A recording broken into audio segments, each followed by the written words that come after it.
What's crazy is you have the capability of telling yourself, all right, let's go take a shit. Yeah, bro. I Yeah. just shit myself. I did that one time. Oh. I was holding like a handful of shit in my back pocket of my ass. I think about a first-person Assassin's Creed where you could jump off on walls and jump from roof to roof. Like, it's literally parkour with zombies, dude. Like, I still can't get over your raspy ass voice. That shit's still making my throat tickle. I don't even got my AirPods in no more. If this was like back in the day where they had those phone sex things, females would call you. Females would call you. Just say my name. What the fuck is wrong? It's gonna be a problem if my niggas get the shoe and spin the block. Sticking cover, yeah, my niggas fucking ruthless. What you got? Got about 20 of them pistols at my crib. Watch me flip out the gutter, watch me get it how I live. These niggas be talking, but they ain't gonna do shit. I got goonies in these trenches and they got the model tips. Niggas switching, turning fans, I'm smoking rats up with this head. I'ma show you what I am and go and tell you what it is. Good morning, everybody. It's Mello Labello again, and welcome to another podcast. Today, I got one of my really, really good friends. I've known him for about 10 years. No, it's going on 11 years now. Go ahead, take it away. You know me, named Ja. Right now, trying to be an up-and-coming comedian. Known Mello for about 10 years. What can I say? Solid guy, man. Been the same since day one. Long ass time. Both of us matured over the years, you know. What are you, about a year or two younger than me, bro? A year or so? Honestly, I'm a year younger than you. When we met, it was like, I want to say, I was in the 5th grade, and you just got here, and you was going into 6th or 7th. I think it was 7th. We were playing Pop Warner, so I didn't even get to start school yet because I moved from Georgia.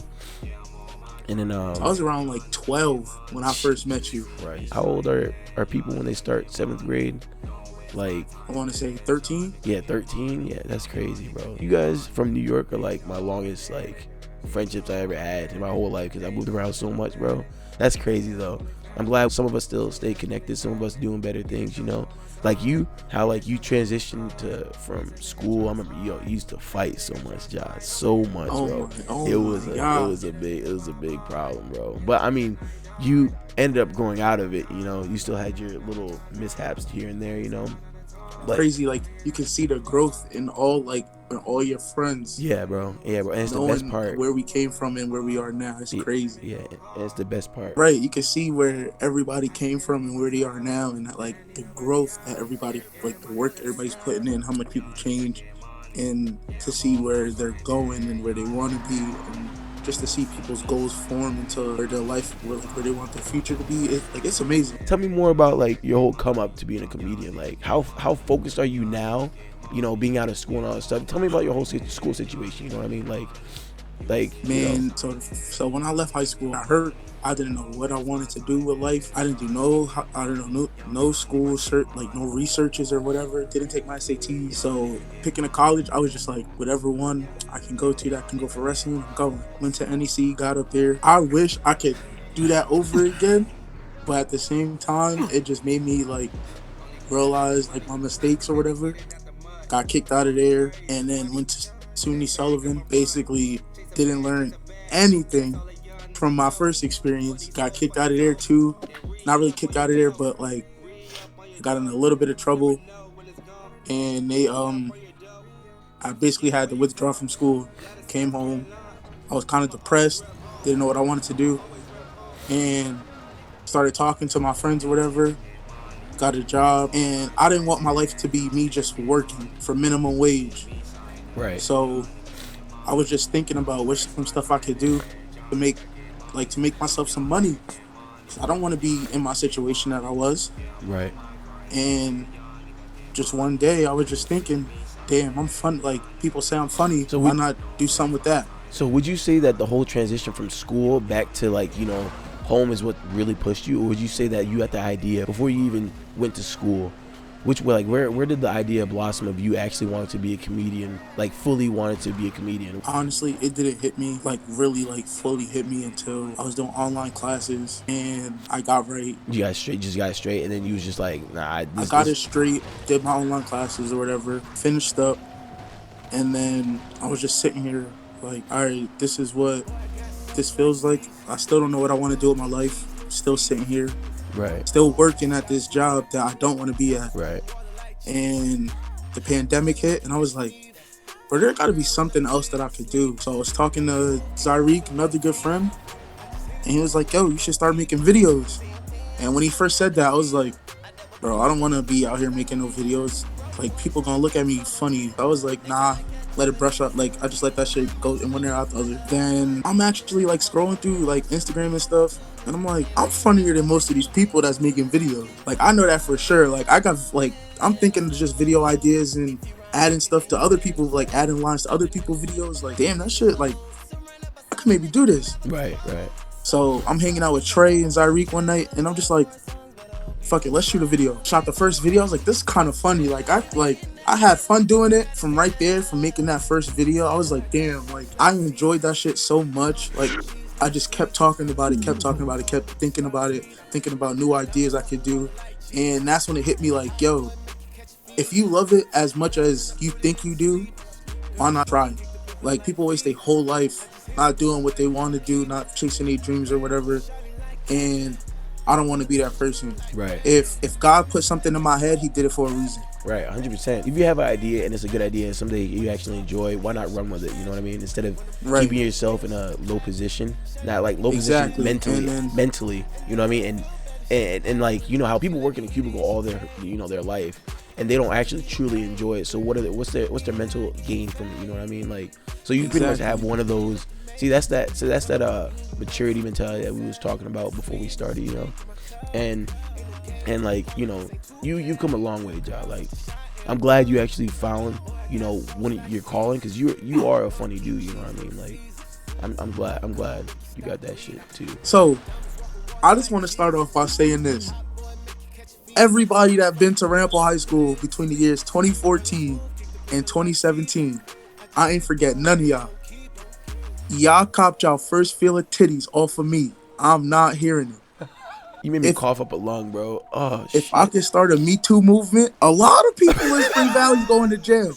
I used to walk down the hallway for no reason at all. Somebody just get a good scoop of titty, bro. My shit is jiggling for a couple seconds as I'm walking down the hallway. Mad insecure now. Hey, you're not gonna lie. You're gonna be like, you be like, that felt pretty good though. Hell no. Cause now I gotta fix my shirt to where it don't look like I got a big ass titty hanging out, and cause you know how the shirt goes underneath the crease of the titty. Now I'm sitting there with that shit now. Now I gotta untuck my shirt from the crease underneath it. Now it's a little sweat right there. I'm mostly glad that the fact that like sometimes you embrace that, like, cause you're a big dude, but you're not like, you're athletic big. You know what I mean? I'm hefty. Yeah, but you're athletic though. That's the crazy thing, bro. When I've seen you in wrestling and I see you pull off that semi-split, I'm like, this man is not of this earth. He's like he's a different type of big, bro. What's crazy is I'm too big to get on rides at Six Flags, but I'm not too big for them to take my money so I can get in. I went to Six Flags over the summer, like 2 years ago. Never again. What? Every single ride, yo, I'm on there. And I went on the Superman ride at Six Flags. They're trying to close it, so we get in, and I'm in the front. So everybody's looking at me like, yo, can we get this going? I'm like, damn, it's on me. This shit not closing. I tried. I sucked my stomach in. Can't suck in my thighs. Like, what else can I do? The dude comes over, and I'm like, if I can't go on, just tell me. He's like, nah, we gonna get you on. I'm like, yo, just tell me so I can get off. I don't want to be embarrassed. He's like, I got you. He called his friend over. He like, yo, what's the problem? I'm like, oh, there's two people. They looking now. Everybody's waiting. I'm starting to sweat. I'm like, all right, come on, please, click. Then they start yelling to the person in the booth, close it again. I'm like, all right, this is getting crazy. They're like, it ain't closed. I'm like, damn. This nigga whispered to the other nigga, yo, this nigga fat. I'm like, I heard you. So then they call a third person over. I was like, yo, this is not a party. If I can't go on, just tell me. They're like, yo, we gonna get you on this ride. So now I'm stuck there, everybody watching me. All I hear is a row of people sucking their teeth simultaneously. Fuck, come on, man. I'm like, oh my God, now I'm embarrassed. These people is about to beat me up off this ride. So then, after these three people work, here come three more girls. I'm like, oh my God. I'm like, this is not a project. Why are so many people working on this? They was like, yeah, yo, it's not gonna work. I said, I could have told you that 3 tries ago. So they lifted. I'm like, Everybody started clapping. I'm like, yo, this is not. I was like, all right, who finna see me off this ride? I'm trying to find a face that's clapping hard enough so I could be like, all right, I'm gonna see you when you get down there. Hey, give us a little a rundown of what you got planned for your whole comical career. So right now, I'm just making videos, trying to build a fan base to where when me and Zyreek move out of New York to where I can when I can be able to get on stage and stuff and be comfortable to get on stage. I want to start getting on stage at least 2 or 3 times a week, starting off like that. Like I want to be a stand-up comedian. I don't want to be making videos. But for the time being, since all of the comedy clubs and stuff are locked up or closed in New York, I'm making videos just to see get comfortable with myself and getting comfortable with my voice, so that when I do get on stage, I'm not nervous. Right. So right now it's videos, but when we move by next year, it's gonna be 2 or 3 times a week getting on stages wherever I can until eventually I get noticed. The best part about modern day era's comics is it's so easy to actually get yourself started, because back in the day, with Cat Williams, we didn't They had to actually be out there bro. recording their own stuff Exactly. on VHSs and stuff. Yeah, exactly, bro. They didn't have or Eddie Murphy, put it like that, Eddie Murphy. They didn't have the cell phones and they didn't have the big social media platforms that we have now. And when nobody sees this, I actually be at home when I'm on my downtime, when I have to myself. I study all of the great comedians. That's what you're supposed to do. I study Bernie Mac. I watch a lot of Kevin Hart. I watch Cat Williams. I watch a lot of Chris Rock. I watch a bunch of Dave Chappelle for endlessly. I watch a lot of Key and Peele, a lot of their skits. Eventually, I want to be doing skits on TV, right? Dumb stuff like that. I already act dumb as hell on a regular basis for no reason. Somebody told me something at work. It was if the world doesn't get to experience the way you talk and act, they're gonna miss out. And I was like, damn, it's a fact. That's deep. That's deep though, bro. Deep, I was like, damn, I was like, okay, so I must be doing something, right? I must be doing something. I don't know. Right, and that should give you a little bit of a push too, dude. Because all I remember is, I always remember this line from Bullock. He always said, the most dangerous word in the world is potential. Because that means people see something in you that you don't see in yourself, or that you don't realize yet, or that you're not using. Because you can say you have the potential to be something, but if you don't put the work to it, you'll never know what you can do. Right. I kid you not. The situation where I got kicked out, I could tell you now, for me being the person I am, it was my fault. It was part my fault, but it wasn't my fault. But the dean just wanted a reason to do it. Yeah. And I gave him that. It was an instance where Javon and Zyreek were arguing, and I wanted them to talk. This kid, nobody knew him. He didn't know the situation. Javon brought him to my room. We was all a little drunk, and I'm telling this kid, get out, because you got nothing to do with this. You don't know anybody in here. So I'm pushing him out the door. He pushed open the door and he punched me. I swear to God, Mello, he knocked me out for 2 seconds. And in my head, I was like, yo, you can't go out like this. Did he just knock you out? I was like, yo, wake up, wake up. And I woke up, sobered up quick. I was like, yo, Trey, put your shoes on. We about to fight. Put my shoes on, ran down the hallway. I've never seen a kid run into the RA's office and lock the door. So I'm like, nah.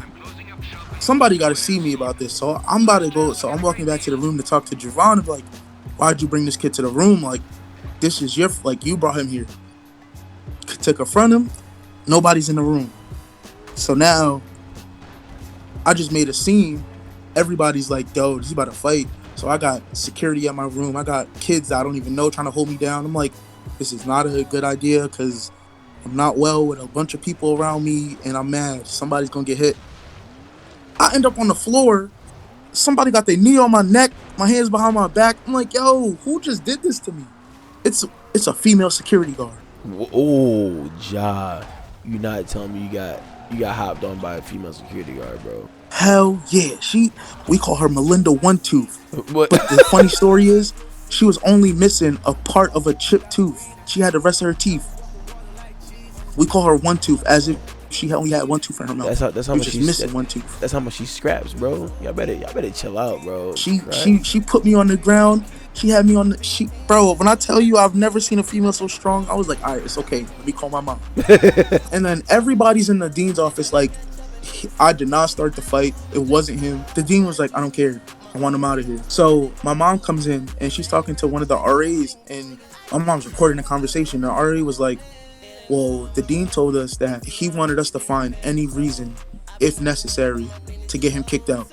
So whatever little complaint we could find, kick him out from day one. I was like, wow, this is what he told y'all? That's crazy. Foul. I was like, this is bored. And then my mom was like, I want to sue them. I was like, nah, we can't, because if we were to sue Cindy Sullivan, they would go back to my actions at NEC and bring that up as to why they thought it was a good idea to kick me out. And I don't want all of that. I don't want her wasting money on something that I did wrong. So I was like, fuck it. I'm going to take that L. Wear it on my chest proudly. Did you not? My mom was on my ass. Like, I've never lived in a black household where the parents had the capability of canceling holidays.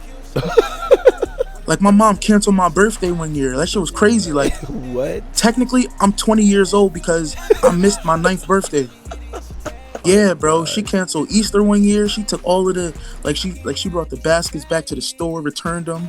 It was a dry ass Easter that year, bro. We just went to church that day.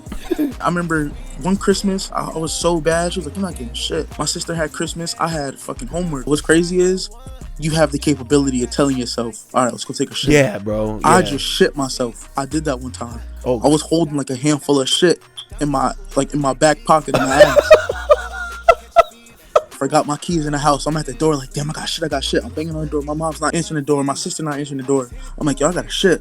And then my stomach was like, yo, fuck you. We going right now. And bloop, bloop, bloop. And I was holding a handful of it. My mom's like, why you holding your ass? I was like, yeah. Like, I kid you not. This is a serious topic for everybody out there. In the summertime, check on a fat friend, because we be going through it. I be sweating pools. Oh, I was about to say, how y'all be going through it? I be sweating pools. I be hot. Can't get comfortable. Can't take off my shirt because I got too much meat. I can't wear tank tops because I got too much meat. So I gotta wear a full fucking get down. And now I gotta carry around this little fat boy towel. I can't drink enough water. There's not enough shit for me to drink because I gotta leave water out there for the fish. Everybody be making fun of me.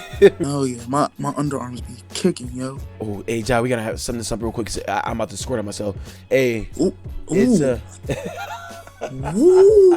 oh God. See, I'm just so focused on not shit myself.